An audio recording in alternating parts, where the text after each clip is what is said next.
Hey, good evening, everybody. Checking out some of your comments on here. I like my background. They're really working here at 48. Helping me out. Maybe I can get this at home like this, huh? Let me check out some of your comments. This better be for the shoals. I'm not playing. Yeah, it's been an interesting day on social media. It's always crazy when we start forecasting winter weather and we kind of get in this lull, and we're kind of in this lull now. And I say that because we're kind of waiting on the latest model guidance. I will tell you, they put some dropasons in the storm, the heart of the storm that's coming our way. That means the Hurricane Hunter aircraft, they actually dropped these, they're called dropasons. Usually when we get data from the upper levels of the atmosphere, they launch balloons and they go up and they get the information that way. When they go into the hurricanes and when they go into these atmospheric rivers, they drop dropasons. So it gets it in the reverse direction. So I believe there were 20 of them dropped tonight, and they should be in the GFS model run tonight. And we'll see if it makes a difference, because the GFS, it hasn't wavered at all in its threat for winter weather, including significant icing on trees and power lines. The challenge is it's not the chosen model normally. And the European model, I don't know what it is about it. They put more money in it, more research. There's just something about it that's always just a little bit better. And it was locked in. They were both lockstep with this for several days until last night. And then all of a sudden we get this little wave on this front that sends warmer air north. And that kind of really changes everything. It won't come a blizzard, I can guarantee you that. So again, we are watching. The GFS model will probably be fully run by 10:30. So again, that's after the newscast. But I will have more on that coming up after on Facebook. I'll be posting from there. And then the European model will come out probably somewhere around midnight. And the BAMS model from Barron Services here in Huntsville, that will be out around probably about 11 o'clock. So I'll share all that. I'll go home and not sleep very well again tonight, and we'll figure it out. But I think we're going to know tonight whether we're leaning more towards it's just going to rain or if we're going to have problems. I still think there's still some issues in the far northwest corner of the state, and even far northeast Alabama could see that, and we'll talk more about that in a second. But here's current radar. We continue to watch, let me switch you over here. We continue to watch rain and drizzle. I just drove back in, and the visibility is really bad. So be careful if you got to go out tonight, out and about. We still have a winter storm watch. So after the model guidance tonight, and they may wait till there's a midnight run too, by the way. It's called the 06Z run. And the Weather Service will have to make a decision whether they're going to roll over to a winter weather advisory or a winter storm warning. Now, I don't think all these counties, is going to reach the criteria for winter storm warning unless the European model and the GFS model get a little closer. I'm hoping they're going to look a little bit more like each other by the end of the night. That'll help us meteorologists out a lot. And that's really what we base these forecasts on, our consistency. And we had a lot of consistency early on. And it's kind of like when you go fishing, and say, you're fishing with a bobber, and you start to see that bobber go, and then all of a sudden the fish takes off. That's kind of the forecast when you're trying to catch the consistency of the models, and it starts running, and you're like, okay, we're going with this. And that's what we did, and then all of a sudden the fish got off the hook. So we're trying to catch the fish again, so to speak. So again, winter storm watch. Right now, as far as high impact, it's going to depend on where this freezing rain and sleet ends up. And the snow, I think that is probably off the table. However, on the back edge of this, the GFS is talking snow. And after the break coming up, we'll talk about that. That's my little teaser for you after the 10-day forecast. That big swirl out there, that big comma off the coast of California, that is the upper level low. That is what the Hurricane Hunter aircraft flew into, big C-130. And they flew into that, and they dropped those dropasons. They got that information out of there. And here's the setup. Here's the reason for the change is that European model, the Euro, that yellow dashed arrow line, that is where they're tracking the heart of that storm. The GFS goes farther south. And you kind of see the wobble in the latest water vapor a little farther south. So we'll see what happens. But the farther south track, about 250 miles, will make a huge difference. Oh, you guys having your own little conversations in there. Be nice to each other. You can pick on me all you want. I'm a target. Let's see. Let's get this thing to change. All right. So what I have for you here, this is the other thing that's happening. We've got called the WAFF model. And this is with our other weather vendor out of Andover, Maryland, near Boston. And this, actually, I think it's Andover, Massachusetts, near Boston. So this is showing sleet. This is that high-resolution model. And this will be out again probably just before 10. I may actually force the update here. And I can do grid adjustments to what I think is going to happen, but I like to kind of see what the model thinks. So this starts us out Saturday, really cold, mid-20s. So we may get a quick round of 1 to 2 inches of sleet, especially over northwest Alabama, and then it'll change to freezing rain. You can kind of see the snow in blue north of the banner. So again, I don't think we'll see much snow, although initially we could see snow mix in. But you can see by this, so we're talking 6 hours of this sleet and potential freezing rain before this warm nose, we call it, meteorological talk there, starts to move in. So there is a period where we could see 1 to 2 inches of sleet on the roads. The roads could become hazardous in the morning through noon. And then on top of that, some freezing rain, so maybe a 1/4 inch of ice on some of the power lines. So just as soon as it looks like it's getting bad, perhaps, it all changes to rain here. So this is the Euro model part. So what I've done here is I've blended 2 different models. I've blended the beginning of the WAFF model, which is a high resolution model, with the European model. And the reason I've done this is because this particular high resolution model doesn't go beyond noon on Saturday yet. It will later tonight.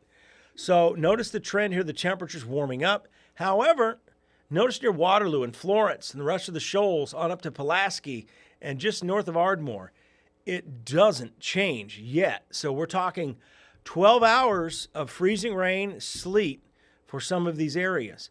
So when we start talking about fine-tuning the forecast, what's happening is all the people here in the green, the Huntsville metro area, get all upset, and it's not about you individually. It's about other areas, other communities. So we may be referencing them when we talk about this because we're still concerned with the northwest corner of the state over to Red Bay and western Colbert County. They could be very impacted here as you go, or if you're traveling west of Florence, you're going to run into problems if this verifies. And I keep saying if this verifies. And then once again, farther east along the Georgia state line, we're not going to forget you either in Mentone and Fort Payne, near Rainsville. What sometimes happens, I've been in this situation where we had a similar setup and everybody just kind of forgot about it. But what was happening was there's a wedge, an east wind that's bringing colder air in from Georgia and the mountains up there, the Smoky Mountains. And what can happen is those sheltered valleys, you get the cold air that just stays at the bottom of the valley because it's called cold air drainage. So you're going to get the cold air that may get locked in, and therefore you may have freezing rain and sleet, and you're like, hey, nobody's talking about us. So again, we're watching that area from Chattanooga down Lookout Mountain and just to the east of Scottsboro near Sylvania and Bridgeport. Notice how that doesn't really go away until about 4 o'clock in the morning Sunday. Look what happens here, though. This is potentially widespread heavy rain coming in overnight into Sunday. So this warmer period would melt some of the ice that's on the power lines across the far northwest corner of the state and eventually flush that out in the northeast corner. But you notice there's still this area of pink right across just north of Tishomingo there, where the worst of this may actually end up. So someone's going to see a disaster out of this. And right now I think it's probably Mississippi and west central Tennessee based on what I'm looking at now. As we carry on here into Sunday afternoon, again, this is the European model, notice we get the changeover to snow and sleet all over again on the back edge. This is where we'll likely see refreezing. the possibility of black ice as we go into Sunday late afternoon and evening. Everything kind of shuts off, but we've got a strong northwest wind here. So whatever stays and locks in place here, we'll stay there all night through the morning hours. One thing that'll happen, though, as we get into Monday, the sun will come out, and that will help quite a bit. Here's the rainfall potential. This is the European model here. This is if we transform back to rain. And this all along has been the concern. There's so much water and moisture available. If this were to fall as snow, that would have easily been 2 feet of snow with 3.5 inches of rain. And freezing rain, it would have been easily 2 inches on power lines. So there was great cause for concern initially. There still is concern depending on how this comes together, and we're still 3 days away. So here is the European areas of concern, and this kind of lines up with my thinking. I think that warm nose is eventually going to win out. So again, as we move from near Ardmore, Fayetteville, Tennessee, off to the west, Anderson, Center Star, as you get towards Killen, Leeton, Russellville, Red Bay, Iuka, and up into Lawrenceburg, Tennessee. And you notice the hotter pink color just west of there. So again, someone's going to get slammed on this boundary where it doesn't change over. And then there's that other wedge impact over there that I highlight from Eider down to Mentone and even up just to the north of Chattanooga. That's the European model. Here's why we're still making sure you're aware that it could still change over. This is the GFS model. Again, this is the model that tonight it will have the latest data from the hurricane aircraft put into the model run.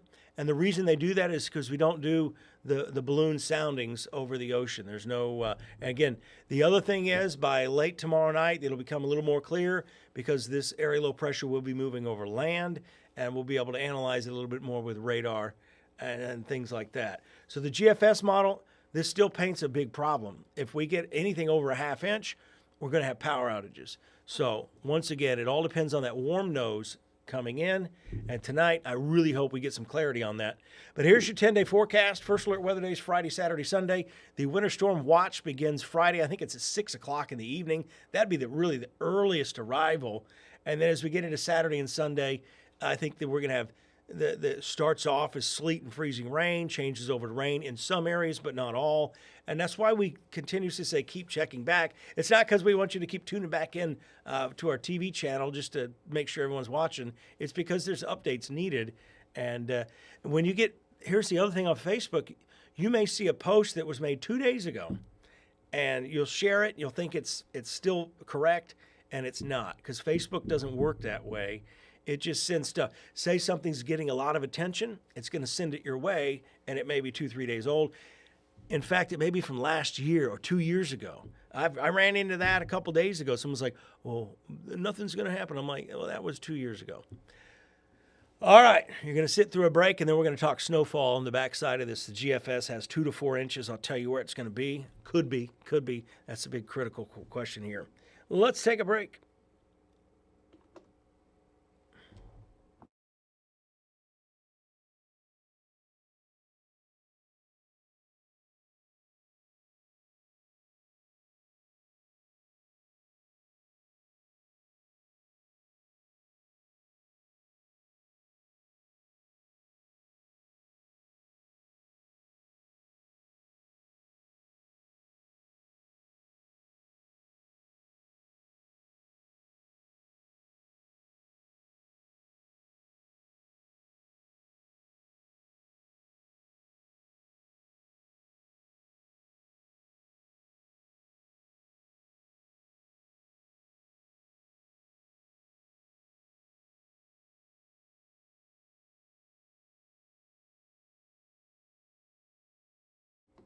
Break's almost over. That clock's wrong. It says 2 minutes left, but we're not going to let you sit another 2 minutes.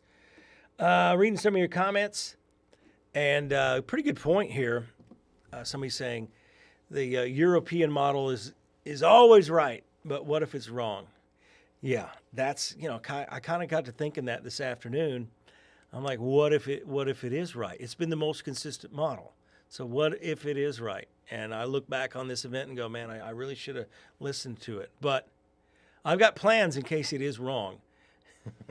All right, let's forward here. Speaking of the GFS model, these are going to be the snowfall totals potentially behind this Sunday.